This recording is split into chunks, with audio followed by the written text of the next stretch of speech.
Hi people, Veitchy here. Just doing a quick video to just talk about something that's just happened not too long ago, and that is the announcement of the Generation 6 of Pokemon, which is Pokemon X and Pokemon Y. And the reason I'm doing this is because it caught me off guard that they've done one so soon, the Generation 5. As you guys know, from me playing about over 50 episodes of Pokemon Crystal for you guys, I am a Pokemon fan. I have dropped off somewhat over the past few years because I've lost my interest in it, but you know, I still like to go back and play the games every now and then.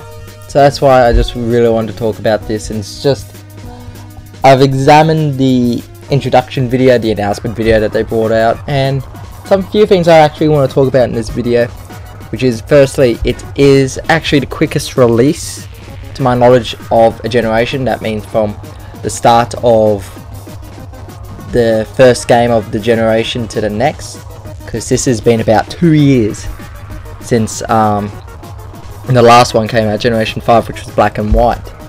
So I assumed it was a bit quick, but if you look at how it is, I reckon that they spent too long on Generation 4 and 5, because by the time the 5th one came out, the 3DS was already out, and it was still only using like the game mechanics of the normal DS and the DS Lite. So that's why they've probably rushed to get this one out so they can use the 3DS. Does that mean that they're coming out with a new console? I don't know, new handheld. But I think they want to take as much advantage as they can of the 3D aspects of the 3DS.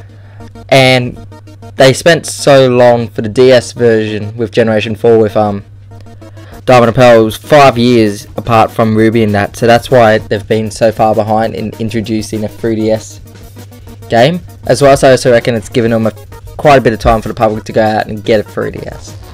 So speaking of that, this also is a groundbreaking new one, as in it's going to be released worldwide at the same time. At the moment it says October of this year. I don't know if that's the same date everywhere, but as far as I'm aware, if that's the closest release date for the world it's been, because I know for a fact with black and white it was released in Japan about a good 4 months before it came out to like Europe and America and Australia. So it's good to actually see them adapt to that. You know, I've always been a fan of Halo because they've always done that. They've done same release date all over the world to make it fair, and even some ones are just a couple days to a week apart. You know, that kind of irritates me a little bit, but it's better than like a 4-month wait. So I want to get talking Pokemon wise. There's been 5 confirmed just off the trailer, which is the 3 starters. We got Chespin is the grass type version and looks like a squirrel. I don't know what they're going to be doing, as in if they're going to give it a secondary type later on. I don't know, because we can only see from the first one, but I can't picture what it could be. We also have Fennekin, which is a fire fox type thing, and I am safe to say that I believe this will not turn into another firefighting Pokemon like it has been for the last 3 generations. You look at it, the last 3, from Ruby, from Diamond, from Black, the fire one has always turned into a firefighting type, and that's just pissed me off. They've not given much variation for the starters there, and so hopefully that won't be it. And last one is the water frog in Froakie, which looks a bit weird, and by the way it's coloured, I think it might actually turn into a water and ice type later on. I don't know, this is just speculation, that's my word for it, but just the way that they've just coloured it start off, it might be water and turn water ice. But I don't know, I was surprised with Empoleon from Diamond Pearl, the final evolution of the water one. It just went from left field, it was turned into a penguin, and all of a sudden it's a steel type as well. So anything could happen, so these are just speculations at the moment. And lastly, the legendaries, which is a flying bird and a giant deer. No names for those that I can find yet, so it's going to be interesting. From the way the box art, X is red, no, not X, Y is red, X is blue, which is what these 2 legendaries make up. So I don't know if the bird's going to be fire as well. I reckon it won't be. Just because it's red doesn't mean it's going to be a certain type. And then with the giant deer, it sort of had a bluish kind of feel to it, but I don't think they'll go for the good old fire and water kind of thing, because it was based in like a grass. So I reckon to mix it up. I reckon the flying bird could be electric, who knows. Another thing I wanted to talk about was the actual game itself. First off, from what they showed from the footage of the game, the camera seems really close to the player, which I don't really like too much. I liked it being over the top. I reckon they'll still keep that, but I think they'll just showing off how good the game looks 3D wise.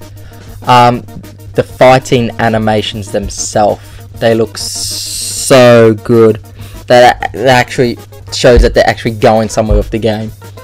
Like, I remember with Crystal, the first time that they actually had the Pokemon animated for the first time, and I'm like, oh my god, this is so good. Now they've got them doing specialized move, the camera's moving around to actually do it, and zips over to the Pokemon that's hitting, and you see them getting damage. It throws it out to like Pokemon Stadium, that kind of feel to it, but more confront on rather than just two animations, one attacking, one receiving kind of thing. It feels like it's mashing that together, and honestly it's about time that they've actually been able to develop it that far. Like, I know they took a step ahead when with Black and White, the whole camera moving and all that stuff, that was good, but this is just a whole nother level. So I don't know whether or not they made Black and White as just kind of like a filler in between these two games, because by the looks of things they've been working on this game for a while, and considering it's been 2-year gap between the 5th and the 6th generation, I don't know.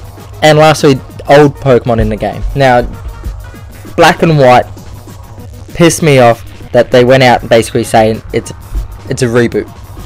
The whole Pokemon that they're going to have in the game is brand new, and you can't have any old ones, which was a good idea, and I liked it a bit. I had to learn all these new Pokemon and find out which ones were good or not.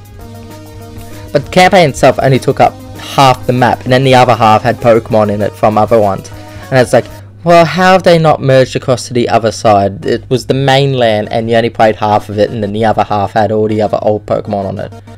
And it's like, seriously, how have they not merged, and how have these people not discovered it? Like, I don't know if the war, you know, country left and right, blah blah blah, but from what I've seen in the video, I know that they were showing old Pokemon just because they didn't want to reveal any more than what they have, because it's still another 10 months away to game. So I didn't want to reveal too much too soon, but I'm hoping they've got a mixture of some old ones in there from all 5 generations. I can't believe there's been 5 already and up to 6.